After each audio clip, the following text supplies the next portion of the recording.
नमस्कार, मैं डॉक्टर भरत मीना, सहायक आचार्य राजनीति विज्ञान विभाग, बाबू शोभाराम राजकीय कला महाविद्यालय अलवर। आज की कक्षा है BA part second year. Topic है संघीय कार्यपालिका राष्ट्रपति। विद्यार्थियों, हमने भारत की राजनीतिक व्यवस्था का अध्ययन करते समय इससे पूर्व संविधान की विशेषताएं, मौलिक अधिकार, नीति निर्देशक तत्व, भारत की संघीय व्यवस्था इत्यादि का अध्ययन किया। और उस अध्ययन के बाद जब हम संघीय व्यवस्था की बात करते हैं तो भारत की संघीय व्यवस्था में कार्यपालिका का बड़ा महत्वपूर्ण स्थान है। कार्यपालिका से मतलब यहाँ राष्ट्रपति और प्रधानमंत्री और उनके मंत्रिपरिषद से संबंधित है। आज हम कार्यपालिका में राष्ट्रपति का अध्ययन करेंगे और इस संदर्भ में जब हम संविधान की बात करते हैं तो संविधान के भाग 5 में अनुच्छेद 52 से लेकर अनुच्छेद 62 तक राष्ट्रपति की पद स्थिति, निर्वाचन प्रक्रिया, पदावधि आदि के बारे में उल्लेख किया गया है। और संविधान में ये कहा गया है कि भारत का एक राष्ट्रपति होगा। संघ की कार्यपालिका शक्ति राष्ट्रपति में निहित होंगी और वह इसका प्रयोग संविधान के अनुसार स्वयं या अपने अधीनस्थ अधिकारियों के द्वारा करेगा। तो ये एक संवैधानिक स्थिति है राष्ट्रपति की। संविधान की प्रारूप समिति के अध्यक्ष डॉक्टर भीमराव अंबेडकर ने भारत के राष्ट्रपति के पद के संबंध में ये बात कही है कि भारतीय संविधान में राष्ट्रपति की वही स्थिति है जो ब्रिटेन के संविधान में सम्राट की है। वह राज्य का प्रधान है, वह राष्ट्र का प्रतिनिधित्व करता है, वह राष्ट्र का प्रतीक है। प्रशासन में उसका स्थान औपचारिक प्रधान का है। ये एक महत्वपूर्ण बात है कि भारत का राष्ट्रपति जो है औपचारिक प्रधान के तौर पर एक गौरव के पद के रूप में देखा जाता है। तो इसी संदर्भ में जब हम उसकी योग्यताओं की बात करते हैं कि भारत के संविधान में राष्ट्रपति पद की कौन कौन सी योग्यताएं निर्धारित की गई हैं, तो इस संदर्भ में कुछ सामान्य सी योग्यताएं राष्ट्रपति पद के लिए जरूरी समझी गई हैं, जिसमें भारत का नागरिक होना चाहिए, 35 वर्ष की आयु पूरी कर चुका हो और लोकसभा का सदस्य बनने की योग्यता रखता हो। ये एक सामान्य से उसकी योग्यताएं निर्धारित की गई हैं राष्ट्रपति बनने के लिए। अब राष्ट्रपति का निर्वाचन कैसे होता है, इस संबंध में भी हमको जानकारी होनी चाहिए। संविधान द्वारा राष्ट्रपति के निर्वाचन के लिए अप्रत्यक्ष निर्वाचन पद्धति को स्वीकार किया गया है और अनुच्छेद 54 के अनुसार राष्ट्रपति एक निर्वाचक मंडल द्वारा निर्वाचित किया जाएगा। और इस निर्वाचक मंडल में कौन कौन सदस्य होंगे, उसमें संसद के दोनों सदनों के निर्वाचित सदस्य होंगे, राज्यसभा और संघीय क्षेत्रों की विधानसभाओं के निर्वाचित सदस्य होंगे और इसके अलावा राष्ट्रीय राजधानी क्षेत्र दिल्ली और पुडुचेरी संघ राज्य के विधानसभाओं के निर्वाचित सदस्य, ये मिलकर राष्ट्रपति की चुनाव के लिए एक निर्वाचक मंडल बनता है जो राष्ट्रपति का चुनाव करते हैं। जिस चुनाव प्रणाली के माध्यम से राष्ट्रपति का चुनाव किया जाता है उसको एकल संक्रमणीय आनुपातिक प्रणाली कहा जाता है। और ये एकल संक्रमणीय आनुपातिक प्रणाली जो है एक विशिष्ट प्रकार की प्रणाली है। ये लोकसभा सदस्यों का जो चुनाव होता है उससे थोड़ी जटिल प्रणाली है। इसके बारे में हम अलग से अध्ययन करेंगे। तो ये एक तरीका है जिस आधार पर राष्ट्रपति का चुनाव किया जाता है। अब राष्ट्रपति का पद कितने वर्ष के लिए चुना जाता है, इसकी पदावधि क्या है, तो इस संबंध में संविधान के अनुच्छेद के अनुसार राष्ट्रपति 5 वर्ष के लिए चुना जाता है, लेकिन 5 वर्ष से पहले भी वह अपने पद से इस्तीफा दे दे या उसके खिलाफ महाभियोग चलाकर भी उसको हटाया जा सकता है। तो इस आधार पर राष्ट्रपति का पद 5 वर्ष से पहले भी रिक्त हो सकता है। महाभियोग राष्ट्रपति को हटाने की एक विशिष्ट प्रक्रिया है और इसका उल्लेख संविधान के अनुच्छेद 61 में किया गया है। यदि राष्ट्रपति अपने पद से संबंधित दायित्वों का निर्वहन करते हुए संविधान की मर्यादाओं का उल्लंघन करते हैं या जो उनके पद और शक्तियों के संबंध में जो निर्धारित कानून है उन कानून का वो उल्लंघन करते हैं, तो संसद को यह अधिकार है कि वो राष्ट्रपति के खिलाफ महाभियोग चलाकर उसको पद से समय से पूर्व ही पदच्युत कर सकती है। तो ये एक महाभियोग की एक विशिष्ट प्रक्रिया है। महाभियोग इसके बारे में भी अलग से हम अध्ययन करेंगे। आज केवल आपको इतना समझना है कि महाभियोग राज्यसभा और लोकसभा दोनों में से कोई भी सदन लगा सकता है, लेकिन इसका तरीका यह है कि अगर राज्यसभा ने महाभियोग लगवाया है तो वो राज्यसभा से 2/3 बहुमत से पारित होकर लोकसभा के पास जाएगा, लोकसभा उसकी जांच करेगा और अगर लोकसभा ने भी 2/3 बहुमत से उसको पारित कर दिया है तो फिर वो महाभियोग पारित माना जाता है। अगर पहले वो लोकसभा ने लगा है तो लोकसभा 2/3 बहुमत से उसको पारित करेगा और फिर उसके बाद में राज्यसभा में जांच के लिए जाएगा और महाभियोग 2/3 बहुमत से अगर पारित हो जाता है तो महाभियोग लगा हुआ माना जाता है। तो ये एक इसका तरीका है। राष्ट्रपति के निर्वाचन के बाद वो पद और गोपनीयता की शपथ लेता है, जिसका एक विशिष्ट प्रारूप शपथ का बना हुआ है। अपने पद से संबंधित उसकी अनेक पद मुक्तियां उन्मुक्तियां भी निर्धारित की गई हैं, लेकिन इन तमाम बातों के साथ जो सबसे ज्यादा महत्वपूर्ण जो विषय है वो है राष्ट्रपति की शक्तियां। राष्ट्रपति अपने पद पर रहते हुए किन किन अधिकारों और शक्तियों का प्रयोग करता है।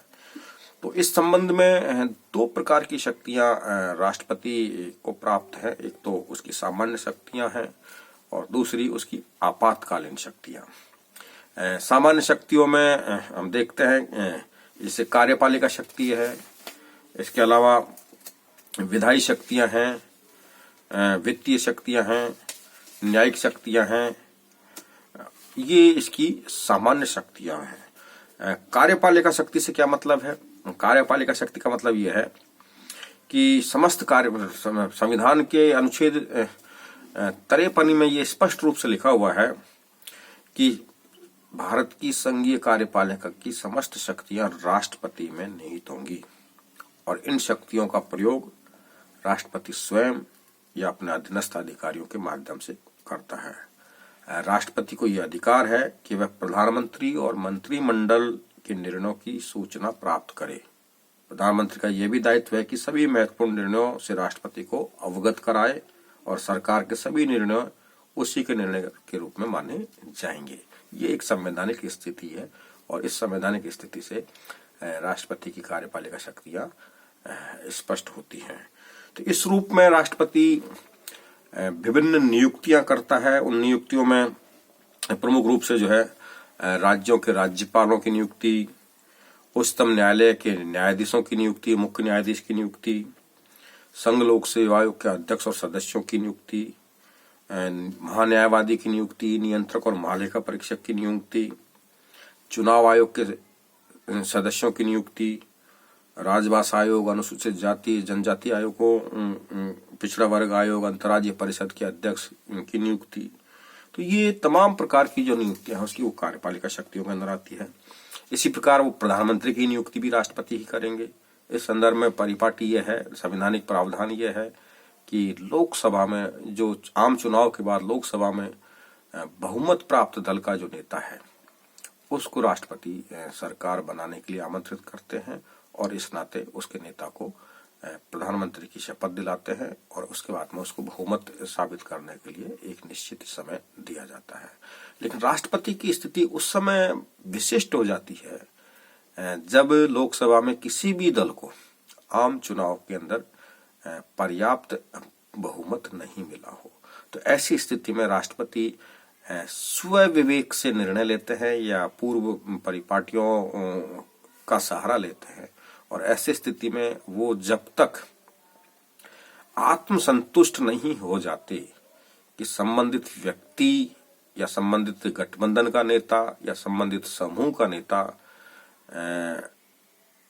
पर्याप्त बहुमत साबित करने की स्थिति में है या नहीं है, ये आत्मसंतुष्टि के बाद ही वो किसी उस ऐसे व्यक्ति को प्रधानमंत्री की शपथ दिलाते हैं जो उसकी नजरों में बहुमत साबित करने की योग्यता रखता हो या संभावना रखता हो। तो यहाँ वो स्वयं विवेक से काम कर सकते हैं। तो गठबंधन सरकारों में जब पर्याप्त बहुमत किसी भी दल को नहीं मिलता है तो प्रधानमंत्री का चुनाव या नियुक्ति करते समय राष्ट्रपति की महत्वपूर्ण भूमिका हो जाती है। इसी प्रकार संविधान के अनुच्छेद 78 के अनुसार प्रधानमंत्री का दायित्व है कि वह राष्ट्रपति को मंत्रिमंडल के निर्णयों से अवगत कराए, और यदि राष्ट्रपति किसी प्रकार की सूची चाहे तो प्रधानमंत्री को वो सूचनाएं भी उपलब्ध करवानी पड़ेंगी।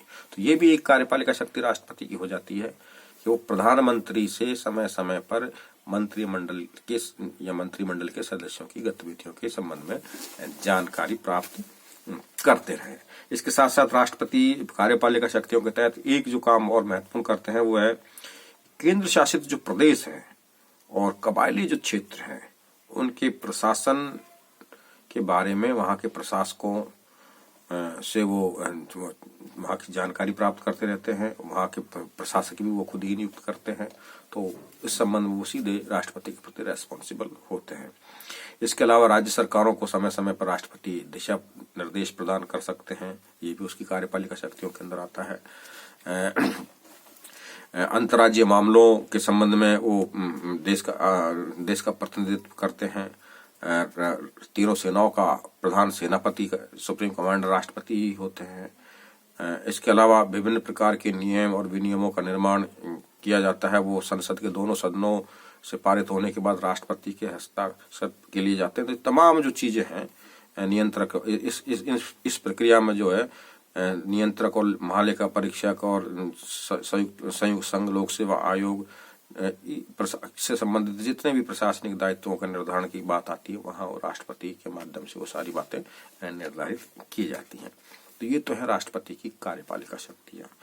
अब राष्ट्रपति की विधायी शक्तियां कौन कौन सी हैं? तो संविधान के अनुच्छेद 79 में राष्ट्रपति की विधायी शक्तियों के संबंध में ये कहा गया है कि राष्ट्रपति संसद का अभिन्न अंग होगा या अभिन्न अंग है। तो जब हम संसद की बात करते हैं तो संसद का तो इस का मतलब ये हुआ कि संसद का मतलब है लोकसभा, राज्यसभा और राष्ट्रपति, ये तीनों अंग मिलकर संसद, इन तीनों अंगों को मिलाकर संसद बनती है। तो इस नाते विधायी शक्तियों के रूप में राष्ट्रपति की जो भूमिका होती है वह राष्ट्रपति संसद के सत्रों को आहूत, सत्रावसान और भंग करने का अधिकार रखते हैं। संसद के अधिवेशन के प्रारंभ में दोनों सदनों की संयुक्त बैठकों को वो राष्ट्रपति के अभिभाषण के माध्यम से ही उनका प्रारंभ किया जाता है। नीतियों और गतिविधियों का वर्णन किया जाता है उसमें। संसद के दोनों या किसी भी एक सदन में वो राष्ट्रपति संदेश भेज सकते हैं। इसके अलावा दोनों सदनों में मतभेद होने पर वो संयुक्त बैठक आमंत्रित कर सकते हैं और इसके संबंध में नियम बना सकते हैं। राष्ट्रपति के पास एक विशिष्ट जो शक्ति है विधायी, वो है कि वो राज्यसभा में 12 ऐसे सदस्यों को मनोनीत करते हैं जो साहित्य, विज्ञान, कला, समाज सेवा या अन्य किसी क्षेत्र में विशिष्ट उपलब्धि रखते हों। और साथ ही साथ वो लोकसभा में 2 आंग्ल भारतीय समुदाय के सदस्यों को भी मनोनीत करते हैं यदि राष्ट्रपति को यह लगे कि इस समुदाय का उचित प्रतिनिधित्व लोकसभा में नहीं है। तो ये सब उनकी विधायी शक्तियों के अंदर आते हैं। इसके अलावा संसद के दोनों सदन जब कोई विधेयक पारित करते हैं तो वो विधेयक कानून तभी बनता है कि संसद के दोनों सदनों में पारित होने के बाद राष्ट्रपति उस पर हस्ताक्षर कर दे। राष्ट्रपति इस प्रक्रिया में पुनर्विचार के लिए भी भेज सकते हैं। तो ये एक महत्वपूर्ण विधायी शक्ति राष्ट्रपति की है। इसके अलावा राष्ट्रपति की विधायी शक्तियों में अध्यादेश जारी करने की भी शक्ति है कि जब संसद के सत्र आहूत नहीं हो रहे होते हैं और ऐसी स्थिति में देश को तुरंत किसी नए कानून की जरूरत पड़ गई है, तो चूंकि हम जानते हैं कि संसद को आहूत करना एक उस प्रक्रिया के तहत आहूत होती है, उसमें समय लगता है और देश को कानून बनाने की तुरंत जरूरत है, तो राष्ट्रपति इमरजेंसी समझते हुए अध्यादेश जारी करते हैं। वो अध्यादेश कानून जितना ही प्रभावी होता है, और लेकिन ये फर्क इतना है कि ये एक अस्थायी कानून है। जब संसद का अधिवेशन आयोजित होता है तो यह इस अध्यादेश को संसद के समर्थन में के लिए रखा जाता है। संसद चाहे तो इसको समाप्त कर सकती है और संसद चाहे तो इस अध्यादेश को स्वीकृति प्रदान करके एक कानून का दर्जा स्थायी कानून के रूप में भी इसको क्रियान्वित कर सकती है। तो ये एक राष्ट्रपति की विधायी शक्तियां हैं। वित्तीय शक्तियों के तहत राष्ट्रपति जो है देश का वार्षिक बजट और पूरक बजट संसद में प्रस्तुत करवाता है। कोई वित्त विधेयक राष्ट्रपति की अनुमति के बिना संसद में पेश नहीं किया जा सकता। आकस्मिक निधि पर राष्ट्रपति का अधिकार होता है। इसके अलावा आयकर से होने वाली आय को केंद्र और राज्यों में किस प्रकार वितरित किया जाएगा, इसके संबंध में है जो है राष्ट्रपति दिशा निर्देश प्रदान करते हैं। तो ये इसकी वित्तीय शक्तियों के अंदर आता है। न्यायिक शक्तियों के तहत राष्ट्रपति को विशिष्ट कुछ शक्तियां प्राप्त हैं, जैसे मानवीय आधार पर जो है न्यायालय द्वारा दंडित किसी भी अपराधी को मानवीय आधार पर क्षमा कर सकते हैं, तो उसको क्षमादान की एक शक्ति, एक विशिष्ट शक्ति राष्ट्रपति के पास में है। अनुच्छेद 72 के द्वारा राष्ट्रपति को क्षमादान की शक्ति दी गई है। तो इसके तहत वो किसी भी दंड को कम कर सकते हैं, उसके स्वरूप को बदल सकते हैं या पूर्णतः उसको माफ कर सकते हैं। तो ये उसकी क्षमादान की शक्ति है। इसके अलावा राष्ट्रपति जो है न्यायपालिका के सदस्यों, न्यायपालिका के न्यायाधीशों की नियुक्ति करते हैं। हालांकि कार्यपालिका शक्तियों के तहत ही आता है, लेकिन न्यायिक क्षेत्र में ये उनका एक भूमिका है। इसके अलावा राष्ट्रपति की जो दूसरे जो शक्ति हैं जो ज्यादा महत्वपूर्ण है वो है आपातकालीन शक्तियां। 3 प्रकार की आपातकालीन शक्तियां राष्ट्रपति को संविधान ने दी हैं। एक है अनुच्छेद 352 के तहत राष्ट्रीय आपातकाल घोषित करने की शक्ति। दूसरी है अनुच्छेद 356 के तहत राज्यों में संवैधानिक संकट उत्पन्न होने पर राष्ट्रपति शासन घोषित करने की शक्ति। और तीसरी प्रकार की शक्ति है अनुच्छेद 360 के तहत वित्तीय आपात घोषित करने की शक्ति। ये तीनों ही शक्तियां बड़े महत्व की हैं और राष्ट्रपति इन तीनों शक्तियों का प्रयोग करते समय एक विशिष्ट महत्व के कार्यपालिका अध्यक्ष के रूप में हमको दिखाई देते हैं। तो इनका अध्ययन हम कल की कक्षा में करेंगे। आज के लिए इतना ही। धन्यवाद।